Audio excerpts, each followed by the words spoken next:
comes on move 1. He plays knight f3. He plays a ready opening. Ding responds with one of the most reputable systems against it. We reach what would seem to be a symmetrical Grunfeld, but the bigger surprise comes on move 7. We have rook e1, an exceedingly rare move. So rare, in fact, that most games in the database have this position with white to play. But it turns out to be an incredibly ingenious resource cooked up by Gukesh and his team. After 30 minutes of deliberation, Ding opted for the principal d takes c4. This led to a fascinating early struggle in the center, and now a surprise from black side. We were expecting b5, to which Gukesh would have very likely responded h3, and now the bishop has several spots it can jump back to. I'm sure that the more capable analysts will break down the pluses and minuses of this setup, but it was not meant to be. c5, a surprise from Ding, leading to a fascinating Benoni structure. d5, e6, Gukesh secures the bishop pair, and after the trade on d5, unfortunately for Ding, he's unable to capture on d5. For obvious reasons, b7 will be lost, and the rook will be trapped. Gukesh recovers the extra pawn, equalizes the material, and asserts a small but very stable and very nagging advantage, which soon blossoms into an even bigger advantage, because Ding, using a lot of time, b4 was an excellent decision, again, causing really, really difficult tasks, posing them every single move, and eventually, Ding cracks. Or so it seems. In this position, he opts for queen takes a2, decides that in time pressure, his last chance is to go for the insane complications. He misses the crazy computer resource c3, which he cannot be blamed for. Queen takes c3, knight takes d5, apparently would have kept white's advantage at a minimum. But after queen b3, an incredible sequence by Gukesh, realizing that the queen is essentially in prison, and then finding the clutch money move rook a5, targeting the b5 pawn when there were so many other tempting resources present.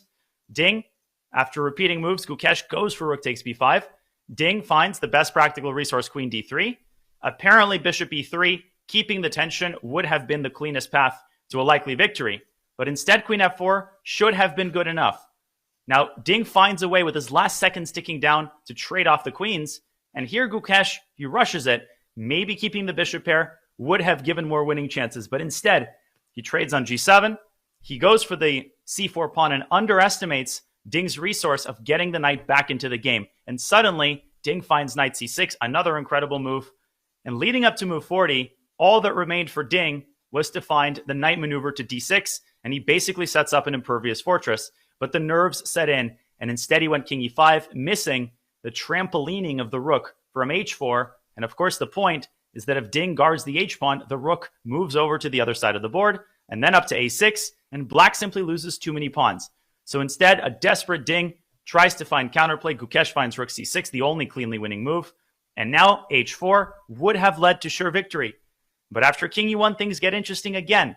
f6, h4, rook d3. f6 turns out to be an absolutely brilliant move. And here in this position, Gukesh commits likely the move that allows the draw to happen. I'm not sure what the correct sequence would have been, probably bishop e2. Instead, he plays bishop d1 and allows a brilliant resource to take hold.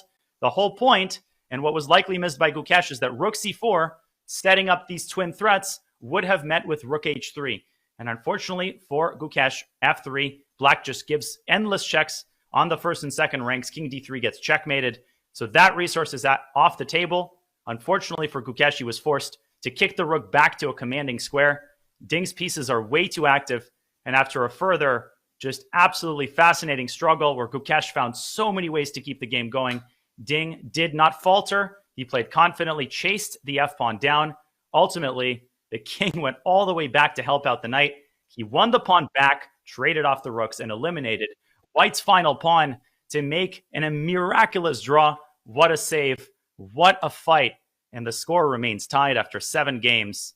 Absolutely stunning action here in the World Championship.